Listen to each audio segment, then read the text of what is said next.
Muy buenas noches, República Dominicana. Bienvenidos a esta nueva entrega de El Repaso en este segundo programa de este año 2023, pero el primero en el que ya estamos aquí. ¡Feliz año, Maxi! ¡Feliz año! Ya viejo, pero estamos aquí. Vamos a estar felicitándonos por lo menos hasta el 14 de febrero. Hasta el Día de la Amistad. Hasta el Día del Amor y la Amistad. ¿Cómo ha pasado todo este tiempo? Todo bien, señores. Muy buenas noches. De verdad que bueno que estén ahí en sintonía con su espacio, el repaso, repasando todo lo que ha acontecido durante esta semana. Una semana muy activa, un año que inició... Ni parece la primera semana, la segunda semana ya de un año muy activo. Muy activo. La agenda política comenzó desde el primer momento. Este fue el año, es el año preelectoral. Ya y como que sí, como que lo asumieron. Se siente en el Congreso, se siente en el ánimo de la gente. En esta semana hubo otro candidato, otro dirigente político que anunció sus aspiraciones a una senaduría. Esta vez fue José Dantes, del Partido de la Liberación Dominicana, que aspira a la senaduría del distrito. Pero también está el tema en el Congreso Nacional con el debate a la ley de régimen electoral. O sea, una ley que de verdad necesita ser tocada, pero a la mujer no han dado un golpe bajo. Sí, una ley que a la mujer no nos favorece en lo más mínimo. Sí, se tocaron aspectos importantes de la mujer, exacto, pero otros también importantes se dejaron fuera.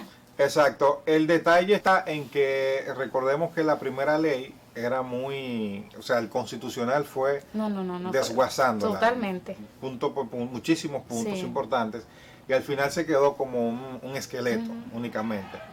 El Congreso ha hecho intento en el Senado de la República, por ejemplo, se aprobó la primera modificación, que es la que está sobre la que se está trabajando en la Cámara de Diputados. El detalle está en que el órgano encargado de la aplicación de esa legislación, en este caso la Junta Central Electoral, ha dicho, no, es que hay cosas que hay que arreglarlas. Obligatoriamente. Hay que arreglarlas. Tú no haces nada con tener un órgano como lo que viene para las próximas elecciones, un órgano sin garras, sin que solamente es de exhortación. Sí, no hay régimen de consecuencia en esa nueva sin régimen de consecuencia, entonces no tiene sentido. Se supone que, por ejemplo, debe tener aspectos nodales que se han estado pidiendo desde hace mucho tiempo. El tope. El dinero, de dónde viene, cómo tú vas a transparentar el gasto, el tema de la violencia dentro de la misma ley. Que los muertos de una campaña tengan sanciones, a alguien le duela, porque el que se murió en medio de una campaña se quedó así. Igual como si lo mató un loco. Se quedó así, lamentablemente. Entonces esos son los aspectos, entre otros. El tema de la paridad, que se está buscando hace mucho y que todavía no se logra. O sea, el acceso a medios. Por ejemplo, tú tienes en Chile, que hay una franja en los medios, sobre todo en el estatal, que es muy poderoso, para cada candidato. De 7 a 8, pero al otro día tiene el mismo tiempo. ¿Tú entiendes? O sea, acceso a medios, no puede ser que las candidaturas las ostenten las personas que tengan más dinero. Tú tienes 25 anuncios no puede en todos los medios de comunicación y yo tengo uno, y si acaso en un digital de un amigo. ¿Entiendes? Entonces eso también hay que regularlo. O sea que sí, realmente es una ley que necesita ser tocada, es una ley que se necesita, porque no podemos hablar de unas elecciones tampoco sin esta ley. Claro que pero si no va a dar los resultados que se están buscando, tampoco tiene sentido. Lo que habría que ver es la disponibilidad que tiene la Junta Central Electoral de comenzar, que es muy importante, el montaje de unas elecciones con una ley nueva. Entonces, eso debe haberse aprobado en el 21. Hace rato. Como mucho antes del primer trimestre del 22. Ya cualquier cosa sería entonces para otras elecciones. Ya la no para porque para que las elecciones del 24 sean exitosas, ya tienen que recordemos que la primera es en febrero, mayo, las primarias en octubre, entonces eso hay que comenzar ya. Ya estamos sobre el tiempo. Ya se está sobre el tiempo. Bueno, ya desde el Palacio Nacional, desde el Ejecutivo ha dicho que se le otorgarán los recursos que se necesitan para esta, por lo tanto ya eso es un alivio para la Junta Central Electoral, que ha estado reclamando el tema de la parte económica, que no tenían el dinero necesario. Dinero hay, Ya, entonces es trabajar esa parte, que esa ley se pueda aprobar antes del proceso. Lo ideal, como tú bien planteas, sería que ya a esta fecha esa ley hubiese estado lista, pero no se pudo. Lamentablemente hay que trabajar con lo que tenemos y por lo que vemos no es muchas cosas lo que se le va a hacer a este nuevo proyecto. Quizá con esa ley hubiésemos estado viendo menos vallas en las carreteras, en las calles, menos anuncios invasivos. Que no están dentro del plazo de campaña, no son campañas. No son campañas. Simplemente te estamos invitando a que venga el partido, a que te afilies, pero eso no es campaña, ¿eh? O la foto de fulanito de tal, eso no es campaña, simplemente para que tú te familiarices con el rostro, que es el candidato a senador más adelante, pero todavía eso no es campaña, ¿eh? No es campaña, brillante. El próximo martes, y así cambiamos de tema, el próximo martes será el día en que a partir de ahí el Colegio Médico va a ver qué pasa con los afiliados de la primera ARS Humano. La primera ARS Humano, que estamos hablando de que incluye cerca de 1.3 o 1.7 millones de afiliados, se quedó desde el pasado miércoles sin seguro, sin cobertura. Así es. Sin atención. Si usted se enfermó y tiene ese seguro, usted es un muerto seguro, así mismo. Se lo llevó San Quintín. Así es, señores. Oye, yo insisto con lo mismo, yo no estoy de acuerdo con esa forma de protesta. Yo de verdad que estoy de acuerdo con el Colegio Médico de que sí, las ARS abusan y hay que buscar la forma de parar con ese abuso. Ahora, el método que se está utilizando para mí no es el más adecuado. Tú me estás perjudicando a mí. Y beneficiando a las al que menos puede, al que necesita la atención, al paciente, al que no tiene un peso, al que recurre a eso porque no tiene un peso, ¿entiendes? Entonces, hay que buscar otro mecanismo. Y yo creo que el gobierno tiene que trabajar en esto. Está como muy pasivo con esto. Es un momento como para tú prestar atención a lo que se está dando, porque llevamos meses con eso. Llevamos meses, ya se paralizaron los servicios de otras aseguradoras antes de llegar a este punto, pero la advertencia de Senencaba es que ellos pudieran escalar la manera de protesta, es decir, que para mañana, la próxima semana, el próximo mes, no se sabe cuál será. Y ya las clínicas hablan de sumarse también a Las clínicas hablan de sumarse. Cuando las clínicas se sumen, tú sabes, ya nos quedamos. Se embromó. Pero ahí vuelvo con el punto en el que yo me he abrazado. Los médicos tienen mucha razón en esta protesta. Claro. Mucha razón. Pero lamentablemente no se ha comunicado de una manera tal que la población sienta que tiene que apoyar al gremio médico en esta medida. Nadie es el verdugo en este momento. Es el verdugo. Lejos de ser la víctima, como ellos quieren que se sepa que son ellos, y de hecho, en parte lo son. Lejos de esto, ahora mismo es el verdugo, es el que tú me estás maltratando a mí, tú eres el que no me está dando la salud, pero no me la está dando con el seguro, pero me lo quiero cobrar. Pero sin el seguro tú me atiendes. Y también sabemos que por la burocracia que hay en este país, el tema de los reclamos se vuelve unos reenvíos prácticamente interminables. O sea, tú irás donde tu seguro y decir, mire, yo pagué 5,000 pesos de una consulta y me lo tienen que reembolsar. Para tu esos cuartos va a tener que coger muchísimas luchas. Y al final tú se lo vas a dejar. Y ya, eso es como la justicia aquí, señor. A ti cualquier raterito se te lleva la cartera y tú vas a poner la denuncia, lo apresan. Es mejor que tú dejes eso y olvídate de eso. Porque eso es reenvío. Tú pierdes más que lo que se te robaron. No, tú perder entonces días de trabajo, pedir permiso, verle la cara, que él te la vea a ti. Y al final él va a salir. Como que nada de nada. Porque no hizo una cosa del otro mundo. No. Hacemos una pausa y al regreso más de El Repaso tenemos una conversación interesante con un tema que no lo vamos a tratar para tratarlo con él. Y es la prohibición del Intran de no más de 2 personas en un motor después de las 11 de la noche. Otro disparate desde el punto de vista de Maximiliano Mansueto. Vamos a una pausa.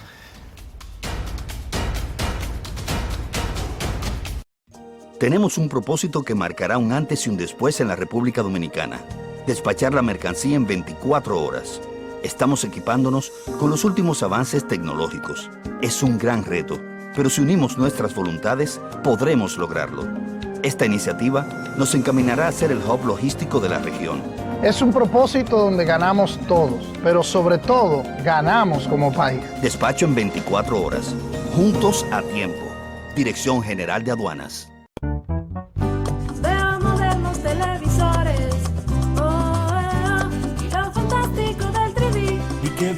llegan esos equipos. Y Plaza Lama los tiene aquí. Rico se siente la ropa nueva. Ay, ay, ay, finos perfumes te encantarán. Y en el gigante supermercado, todo deleita tu paladar. lo que se ve, lo que se oye, lo que se siente, lo que se huele y lo que se saborea.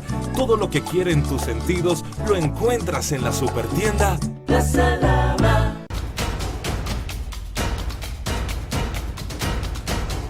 Seguimos con el repaso y tengo el honor de estar acompañado de Óscar Almanza, el presidente de FENAMOTO, la Federación Nacional de Motoconchistas.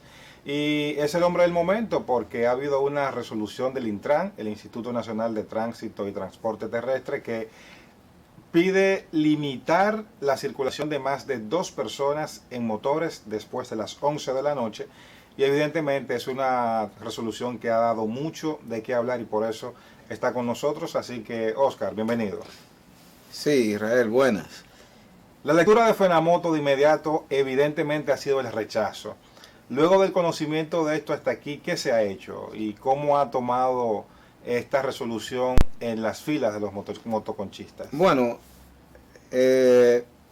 nosotros tuvimos... Por ahí se está marcando, usted que lo está marcando. No soy yo. Sí. Tuvimos una primera reunión donde estaba el ministro de Interior y Policía, director de la Policía Nacional, director de la DGC y el director del Intran.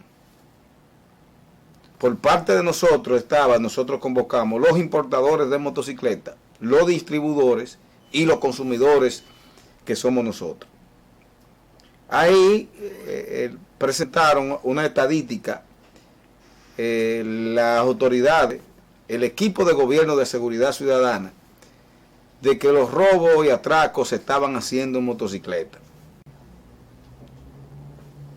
Y mostraron un horario.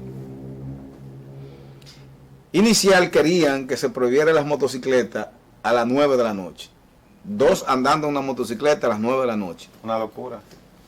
Nosotros nos opusimos en esa reunión tajantemente, pensando que muchos estudiantes que salen de las universidades,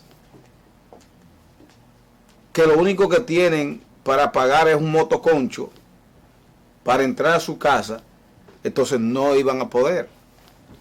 Pero también los delivery que dan servicio en la farmacia y los delivery que dan servicio en plataforma, y nosotros que tenemos sindicatos que laboran de 6 de la tarde nocturno a 12 de la noche. Y ahí acordamos en ese diálogo de buscar una solución de que se le iba a permitir a esos sectores productivos que tuvieran identificado que puedan dar el servicio. Quedamos ahí en que el Intran... Sin la limitación de horario. No, sin limitación de horario, lo que estén identificados. Eso se iba a hacer por el Gran Santo Domingo, un plan piloto por el Gran Santo Domingo. Y las autoridades plantearon que se iba a comenzar por Santo Domingo Norte, Villamella. Después se iba a extender a Santo Domingo Este, después al oeste y al Distrito Nacional en la primera etapa. Y se mandó a que el director del Intran pudiera ir haciendo un reglamento para después que tuviera el reglamento, entonces sentarnos y estudiar, socializar lo de reglamento. Pero yo no sé de dónde se despachó de anunciar de esa prohibición, porque se dejó meter al medio, será, de una portada de un medio, y todavía ni el reglamento está elaborado. O sea, un anuncio, sí. Eso es como quien dice, amagando con la cara. No, porque, claro, porque todavía el reglamento no está hecho. Y si se hiciera el reglamento, se le iba a garantizar a los que dan servicio de motoconcho nocturno de que dieran su servicio.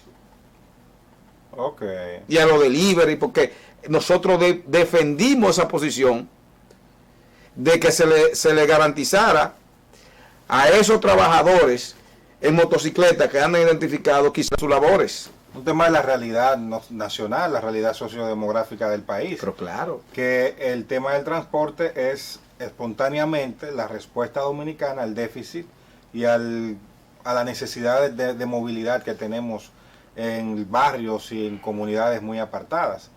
De manera que uno, cuando le da medida, uno como que medio se sorprende, porque uno como que no le encuentra mucho sentido. Ahora, ¿qué respuesta dar, Oscar? Porque hay como una constante, y quizás esta es la motivación que hay con el anuncio, de que casi siempre ante hechos delictivos hay muchísimos trabajadores, mensajeros, delivery, que utilizan el motor como un medio de transporte, pero una constante ante muchos hechos delictivos son 2 personas en un motor. Creo que estamos totalmente de acuerdo y nunca hemos negado eso.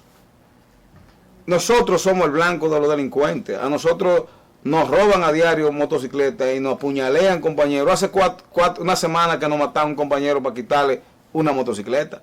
¿Y de dónde fue? De otra motocicleta. Lo único que aquí es que no ha habido una política de Estado de identificar el tema de las motocicletas. Hoy en día a nosotros nos han dado la razón cuando nosotros criticamos el plan de registro nacional. Exacto. Que implementaron, y yo le dije que eso era un registro fallido, porque no lo estaban haciendo como tenían que hacerse. ¿Cómo debió haberse hecho? Hermano, aquí se tenía que llamarse, y nosotros se lo planteamos a las autoridades, a todo el que tenga una motocicleta, irse a registrar gratis. Que el Estado acondicionara un personal, vamos a decir el Gran Santo Domingo completo. Todo el que tenga una motocicleta, venga a registrarse. Si después que ya se agotó el plazo de que usted no se registró, porque para crear una base de datos, para que el Estado tenga una base de datos, claro, usted no se registró, usted está preso. O le incautan las motocicletas. Lo que pasa es que la fiebre no está en la sábana. Si se había tenido una voluntad política de resolver el tema de la motocicleta, el presidente a los 6 meses anunció, no sé si ustedes se acuerdan, que había que identificar a todos los motociclistas con chalecos por colores. Yo participé en varias reuniones. Luego de ese anuncio, ¿qué se hizo? Yo participé en varias reuniones que le encabezaba el Ministerio de Interior y Policía y el director de la policía pasada, Eduardo Sánchez. Hicimos una reunión en la primera reunión, la segunda reunión se hizo en la DGC. Y ahí yo vi una mesa grandísima. Policía, Fiscalía, Intran, Fedomo, Liga Municipal, Interior Policía. Yo dije, bueno, aquí esto no va, en donde hay demasiados líderes, todo el mundo va a querer ser protagonista. Demasiada cabeza, y parece que al presidente le llevaba un presupuesto amplio para ese tema. Y ahí aprovechó el exdirector del Intran, parece a mi parecer, dijo, presidente, pero en vez de nosotros invertir, vamos a recaudar.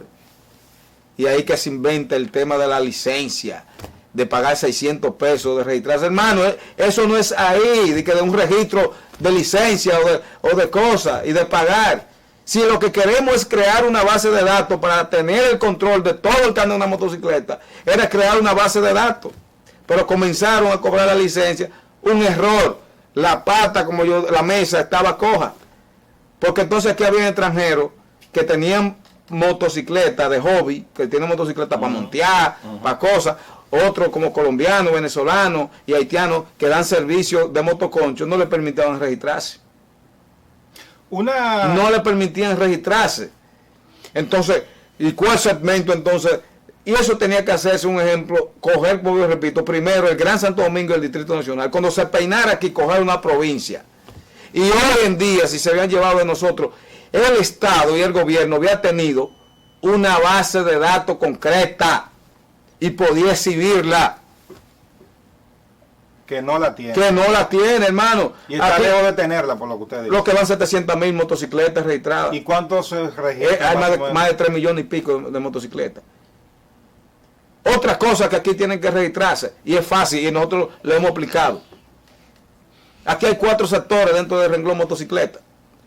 Están los delivery que dan servicio en los colmados. Hay que identificarlo. Un colmadero que emplea 2 delivery tiene que identificarlo y saber y registrarlo que esa persona es delivery.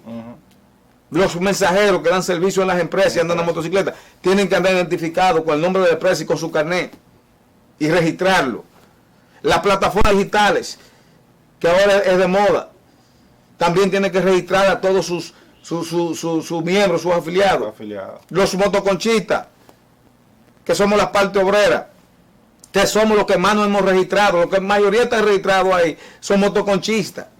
Los otros no. Es que hay un segmento de la población que no se ha podido registrar, no porque no quiere, es que no le han permitido.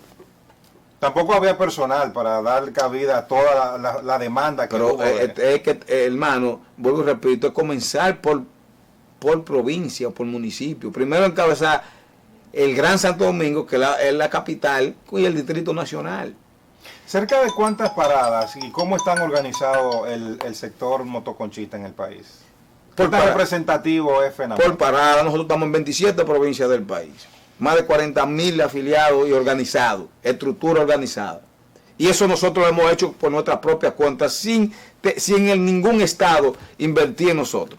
¿Tienen que pagar alguna afiliación o se afilan voluntariamente? No, ¿Cómo es la membresía? Voluntariamente. Y en cada cosa los sindicatos se sustentan ellos mismos. Porque es una estructura. ¿Y cómo monitorea FENAMOTO el trabajo de una parada? De un sindicato, una asociación. De una asociación. Bueno, ellos tienen que... En ASUA, por ejemplo. Hay un representante de FENAMOTO. Las principales inquietudes que ustedes reciben, ¿cuáles son? No, a veces son maltratos de la Policía Nacional, macuteo y eso.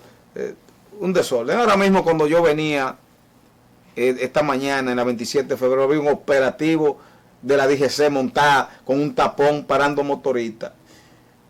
Y cuando yo me detengo, un grupo de motoristas que tienen su registro, tienen su placa, tienen su casco protector, le digo yo al comandante, ¿y por qué lo paran? ¿Por qué? Digo, un chequeo rutinario. Pero si yo no estoy ahí, habían montado a todo eso que tenían ahí en una grúa. ¿Cómo se está manejando en las paradas de los barrios el tema de el trabajo de indocumentados para hacer trabajo de motoconchista? Eso, porque ahí viene a reducir, va a salir a la luz pública. Si hicieran un registro, como te dije, serio, concreto, todo eso va a salir. Mientras tanto, no hay forma de determinar absolutamente todavía, nada. Líder, porque os vuelvo y repito, si habían hecho un registro, una base de datos, diciéndole, el Estado, voy a condicionar un personal para eso nada más, para registrar todo el que tenga una motocicleta en el país, porque si no tienen el control, ¿por dónde entran las motocicletas? ¿Por dónde entran? ¿Es por aduana? Y de aduana, ¿dónde pagan impuestos? Entonces, aquí se sabe dónde están todas las motocicletas, porque entra por la aduana, impuesto interno tiene que darle su chapa, su matrícula y su placa. Entonces ese registro no tiene razón de ser. No, porque eso habla mucho también de la descoordinación del Estado, porque se supone que los números que le da a aduana, luego tiene que dárselo a la DGI y luego tiene que dárselo a la DGC cuando se hable del renglón. O sea, tienen que cruzar datos. Ahora bien, si el Estado no tenía el control de eso y quiere hacerlo global, de todo el que tenga una motocicleta, registrarlo, lo que tiene que hacer lo que yo digo, que todo el que tenga una motocicleta se registre. Bueno, ojalá que así sea. Vamos a darles, estamos de hecho dándole seguimiento a este tema de FENAMOTO y de la resolución del Intran, que no está en No, la resolución entonces todavía no está. Era una carabina vacía apuntando no sé qué fue, o malinterpretaron el asunto, o yo no sé, porque... Pero después de esto sí ha habido algún acercamiento con el Intran, ustedes. Bueno, no hemos... ¿O ha seguido el trabajo en las reuniones, mesas de trabajo? No, todavía, porque ya con esta espero que sea armado, pero en los próximos días tendremos una reunión con el director del Intran. Bueno. Suerte, y ojalá que sigan organizándose así como están, que haya una comunicación mejor entre el gremio, el Intran y por supuesto la población que utiliza estos servicios. Ustedes no se vayan, que todavía tenemos más contenido de El Repaso.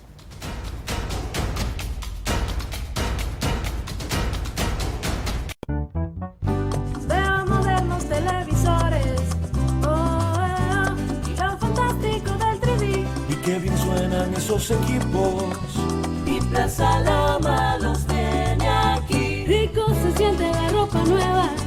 Ay, ay, ay. Finos perfumes te encantarán. Y en el gigante supermercado todo deleita tu paladar. Lo que se ve, lo que se oye, lo que se siente, lo que se huele y lo que se saborea. Todo lo que quieren tus sentidos lo encuentras en la supertienda Plaza Lama. Hola amigos, amigas, continuando con más en el repaso. Hoy con una entrevista especial en nuestra sección internacional. Hoy vamos a hablar de derechos humanos en el marco de la conmemoración del Día Internacional de los Derechos Humanos. Un día que parte de la suscripción de la Declaración Universal de los Derechos Humanos, firmada en 1948. Ya con 74 años de existencia que tiene esta declaración, que marca los estados lineamientos a seguir en materia de derechos humanos. Y precisamente tenemos una persona que tiene toda la capacidad para hablar de derechos humanos, que ha venido trabajando desde el Ministerio Público en defensa de los derechos humanos. Me refiero a la doctora Yaní Pujols Casado, quien es procuradora fiscal del Ministerio Público, docente de la Escuela del Ministerio Público de la Universidad Autónoma de Santo Domingo, escritora también. Ha escrito varios ensayos, artículos, todos sobre el tema de los derechos humanos, el Ministerio Público en el sistema de protección legal y atención integral a las mujeres víctimas de violencia de género e intrafamiliar. Así que vamos a tener una entrevista riquísima. Bienvenida, doctora. ¿Cómo estás? Gracias, Lucy, por la invitación. Feliz de estar aquí contigo, con todo tu Qué bueno. Una gran amiga de hace muchos años que le he visto en el Ministerio Público, ahí trabajando arduamente, entregada a la causa. Qué lindo. Gracias. Vamos a comenzar primero, doctora, hablando sobre el tema de los derechos humanos. ¿De qué estamos hablando cuando hablamos de derechos humanos? Gracias. Los derechos humanos son esos derechos inherentes a todo ser humano, que es sinónimo de dignidad, de esos derechos que al momento de usted nacer tiene ese derecho innato, o sea, es natural. Esos derechos que le facultan a usted como un ente social a que sea tratado con un trato digno, que en el marco de los derechos humanos no le vulneren esos derechos fundamentales que son sinónimos de los derechos humanos. Esos derechos humanos consagrados en la Constitución se convierten en derechos fundamentales y pasan al bloque de constitucionalidad. Todos esos convenios que se han realizado con los derechos humanos en procura de que se garanticen esos derechos fundamentales de usted como hombre, como mujer en esta sociedad.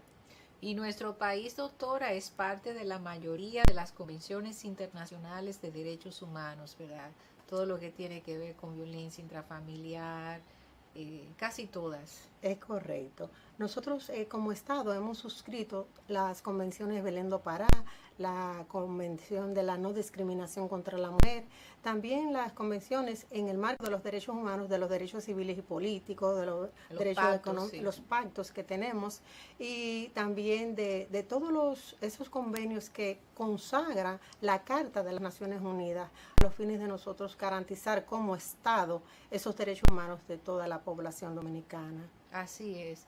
Y la Constitución de la República, como usted mencionaba, garantiza los mismos, al punto de que la Constitución establece que cualquier tribunal de la República Dominicana, cuando se trata de derechos fundamentales, no hace falta que haya una convención suscrita de por medio. Es correcto. Fíjese hasta dónde el Estado garantiza. Es correcto. Inclusive, todas las convenciones de derechos humanos, como tienen rango constitucional, en consecuencia, están protegidos constitucionalmente y son vinculantes a todos los poderes del Estado. Es importante tomar eso en cuenta y que la ciudadanía entienda y comprenda que es una persona que tiene sus derechos humanos por ser persona, porque es algo natural, no está supeditado al factor socioeconómico, racial, cultural, no. Usted es un ser humano y tiene sus derechos humanos que todo el Estado, con todas las instituciones que tiene como garante de las mismas, entre estas el Ministerio Público, debe de respetar y consagrar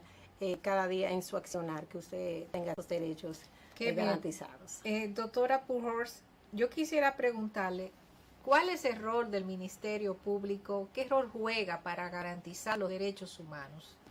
El Ministerio Público, conforme la Constitución y la Ley Orgánica del Ministerio Público, nosotros somos el garante en el sistema de justicia de la formulación e implementación de las políticas públicas contra la criminalidad.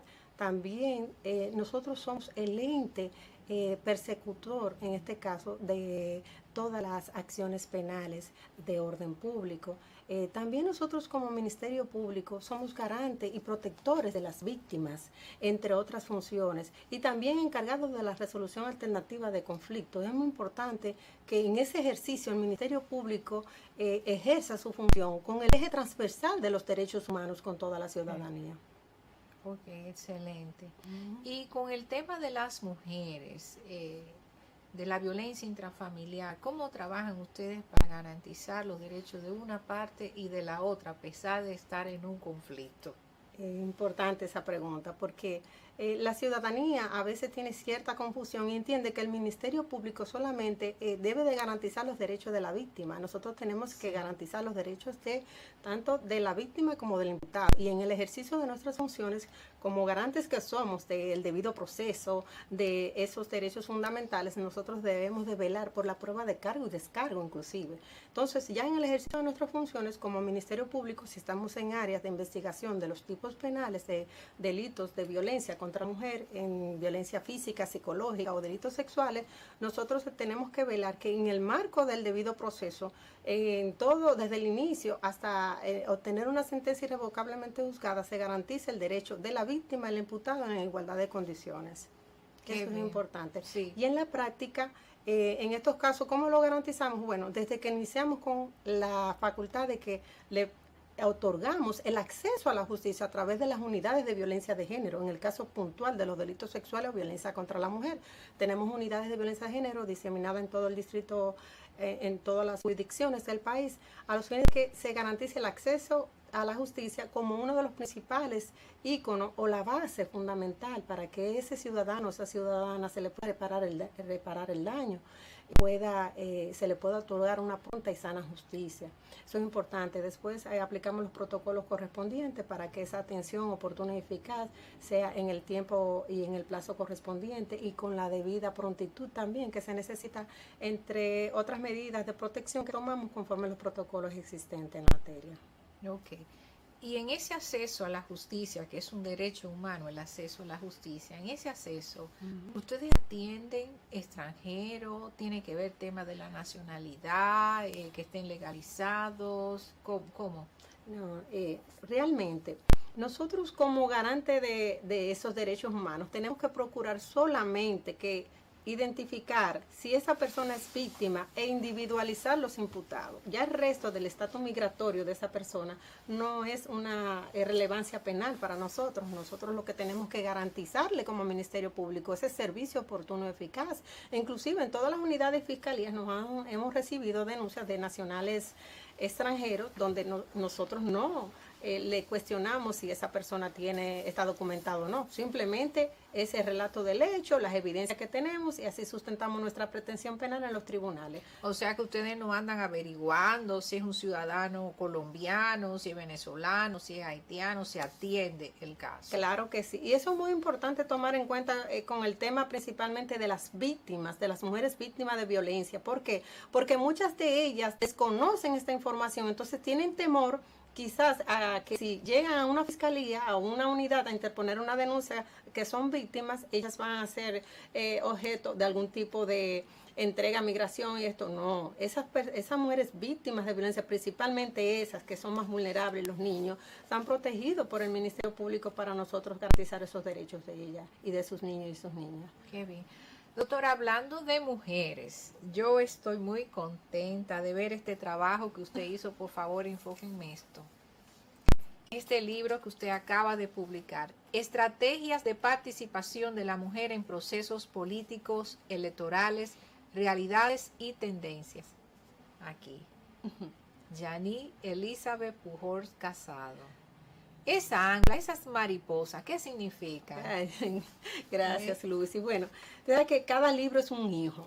Y tengo 2, ahora tengo este tercer hijo. Y esa ancla representa que las mujeres históricamente han estado ancladas en el sistema político electoral. Este trabajo surgió, ese es un ensayo jurídico, surgió en ocasión de una maestría de Derecho Electoral que cursé y esa fue la tesis que presenté. Después que recibí las orientaciones académicas de que lo publicara y lo actualicé y entonces recientemente ya salió está en publicación. Entonces, la imagen representa el ancla donde estaban ancladas históricamente y que con las 5 estrategias que he diseñado de manera acuciosa y detallada para promover esa participación de la mujer, ellas van a seguir, van a evolucionar y van a participar en condiciones de igualdad. Ok, qué lindo. A mí me da mucho gusto cuando yo veo otra mujer escribiendo, promoviendo los derechos, las oportunidades de la mujer en los procesos políticos y electorales. ¿Y cuáles son los temas centrales que se tocan aquí? Sí, primero iniciamos con un abordaje histórico de toda la evolución de los derechos políticos de las mujeres a nivel mundial.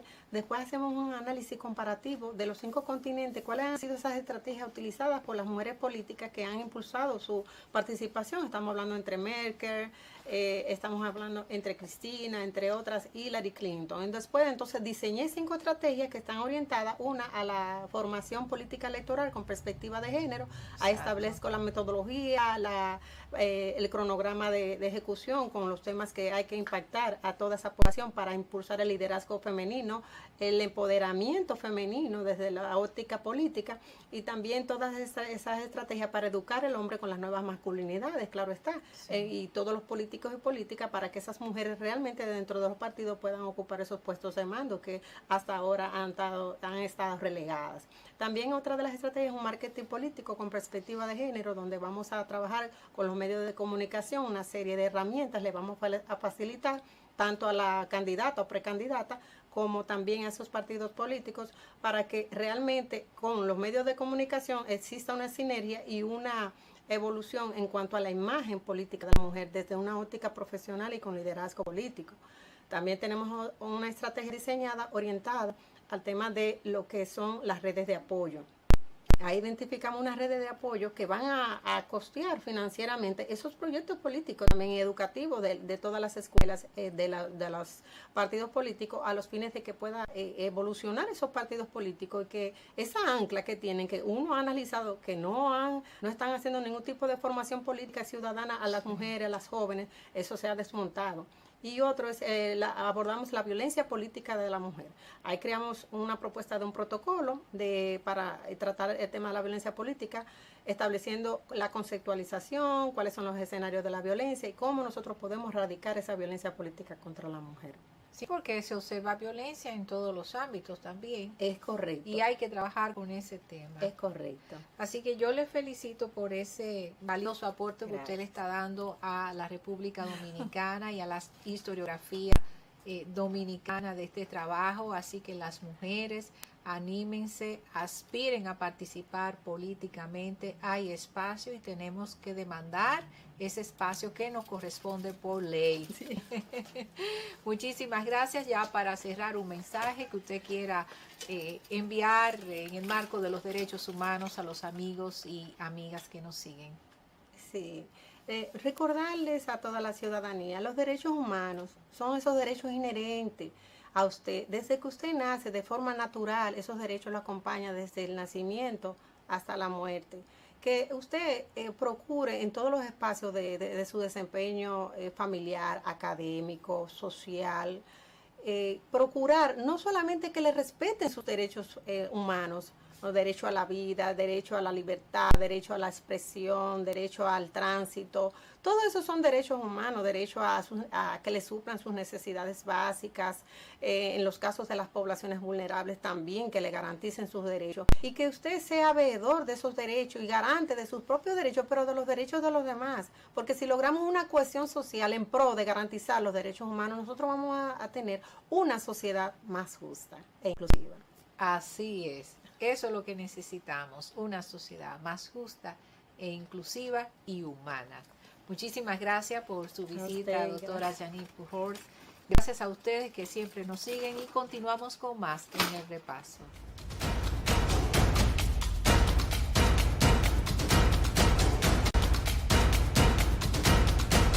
Continuamos con más aquí en el repaso, de verdad que como siempre agradeciéndoles a todos ustedes su fiel sintonía.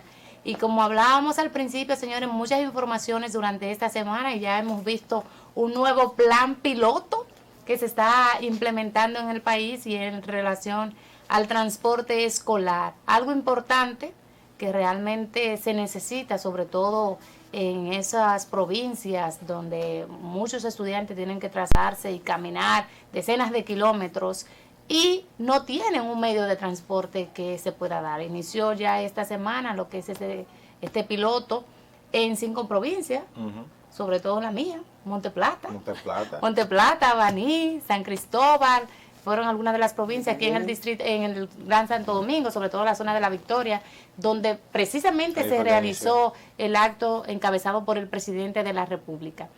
Mira, es un plan bonito. Es un plan necesario, pero yo voy a hacer mi crítica porque yo estoy para eso. Por ejemplo, en Monte Plata, en mi localidad donde yo nací, la Guasuma de Peralvillo, eso es un campo un poco distante.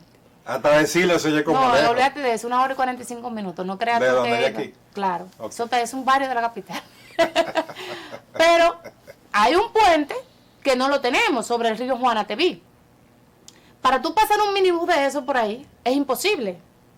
Porque la cuesta no permite que ese minibús suba. ¿Y cómo lo de ahí van a no hay forma de tú aprovechar ese programa. Entonces, esos son de los pequeños detalles que tenemos que tomar en cuenta a la hora de implementar ciertos programas. Si realmente van a beneficiar o no a quienes se buscan en este caso. Estoy poniendo ese ejemplo. Y así habrá otros pero casos. Pero así hay otros casos. Entonces, es importantísimo que se desarrollen estos programas, pero todas esas aristas hay que tomarla en cuenta, tal vez para o buscar otro vehículo de menos capacidad, o tal vez implementar rutas diferentes, o tal vez ir solucionando esos problemas. Claro. En ese caso hay un puente que se necesita, que nunca se ha hecho, que lo que tenemos es un badén, que cuando llueve torrenciales, ya queda incomunicada alrededor de 35 comunidades allá de la Guasuma, de la sección de la Guasuma y Centro Penso. Entonces, se necesita ir atendiendo esas necesidades para tú poder eficientizar esos recursos que está dando el Estado en este momento. Entonces, chulísimo ese plan. Muy buen plan. Ojalá y se desarrolle a nivel nacional, claro. Pero que no lo hagan tampoco como el 911, que lo dañaron en su momento por querer ampliarlo en un momento cuando todavía no se podía. Con las mismas ambulancias querían entonces llevarlo a 10 provincias diferentes. Te saco uno de aquí, entonces me deteriora el sistema en X lugar, en una provincia, supuestamente para implementarlo en otra, y al final lo que hace es que se deteriora el sistema completo. Entonces, esa parte también tenemos que tomarla en cuenta. Sería bueno que este programa dependa de la OMSA, no del Ministerio de Educación, porque el Ministerio de Educación, por la estructura burocrática que tiene, es una institución muy técnica que va a lidiar con profesores, con estudiantes, con un plan. Y esto es un tema eminentemente práctico, mecánico. Bregar con choferes y mecánicos no es lo mismo que bregar con profesores. Si tú te das cuenta, sacaron el tema de la construcción de las escuelas del Ministerio de Obras Públicas y lo llevaron a educación en su momento, y eso fue un desastre. Eso fue un desastre. Que ahí lo que salieron fue muchísimo terreno comprado en el medio del mar, donde no se puede construir, sobrevaluación. Y un expediente que uno no sabe qué pasó con él. Una persona que no sabe lo que pasó, dónde se fue y demás. Entonces, eso también, muy buen punto eso. Y aunque uno no sabe con qué sería mejor lidiar, si con mecánicos o con profesores, porque esta semana de inicio de clase, el mismo día, el mismo lunes que comenzaba, el martes que comenzaba la docencia, había una asamblea del ADP, creo que en Bonao. Pero dieron el sueldo 14 a los profesores. De eso no se habló. Completico. Incentivo también al administrativo, de eso no se habló. Porque el tema aquí siempre ha sido lo económico, de todo lo demás. Entonces sería bueno que la educación aquí, que tienen muy buenos incentivos los profesores, los los titulares, los líderes de las regionales, también comencemos a ver qué viene de allá para acá. Sí. La inversión está bien. El sueldo se le ha mejorado. Bastante. Vacaciones, equipos. Ahora, de allá para acá, ¿qué tú me estás dando? Absolutamente. Bueno, Miyagi lo digo, el ministro. Miyagi. El ministro lo ha dicho, y te voy a decir una cosa, independientemente de lo que tú quieras, el ministro está trabajando, ¿oíste? Está haciendo su Independientemente de la crítica, de lo que tú quieras decir como político, como tú quieras, el ministro está haciendo su trabajo. Y que se la jugó el presidente con poner en una cartera como esa a alguien que no tiene un perfil político. Así mismo, y sacar sobre todo el perfil que teníamos ahí. Y sacar a quien sacó. Finalizamos lamentando los casos de cólera. Señores, 4 nuevos casos de cólera y ya es preocupante. Y estamos hablando incluso de un niño, estamos hablando de 2 ciudadanos extranjeros, en este caso haitianos, que ingresaron al país, al parecer ya con la enfermedad, pero que están aquí con cólera. Entonces, tú dices que cómo que vamos a contrarrestar esto. Hay medidas que usted puede aplicarla, el tema de la higiene y demás, pero tenemos cólera presente en el país. Entonces, hay que prestar atención a esto. Yo estuve en la Sursa la semana de arriba y me pareció tan decepcionante ver que a pesar de que tú lees que se han tomado medidas para que la gente no se bañe en un río que hay por ahí, que tampoco lave, lo primero que yo me topé cuando fui fue con una gente bañándose en un lado y otro lavando en un pedazo. Imagínate tú. Entonces, bueno, la información ya la tienen, están viendo que hay casos de cólera, pero tú no puedes tener un funcionario que te amarre la mano. No, es que no hay forma. Y que te diga usted no se va a bañar hace lo que quiera. Ni podemos tampoco cerrar Entonces, lamentablemente después, la consecuencia de eso, porque la atención irá a un hospital, seguramente no va a tener una cobertura de seguro médico, va a ser con dinero público que va a haber entonces que tratarlo. Y ahí vamos a padecerlo todo. No, y la cantidad de personas que también pueden adquirir la enfermedad, producto de que usted no entendió lo que tenía que hacer, ¿entiende? Porque eso es otro tema. Finalizamos con la ley de fideicomiso. ¿Cuánto debate con esta ley? Una sesión maratónica el pasado martes para lograr la aprobación, 11 horas de sesión en la Cámara de Diputados. Yo no sabía que ellos aguantaban tanto. Wow. 11 horas. Wow, hay que felicitarlos, trabajaron. Llegamos al final del repaso. Gracias por habernos acompañado en esta entrega. Feliz año 2023. Mucha salud y muchas bendiciones. Hasta la próxima. Bye, bye.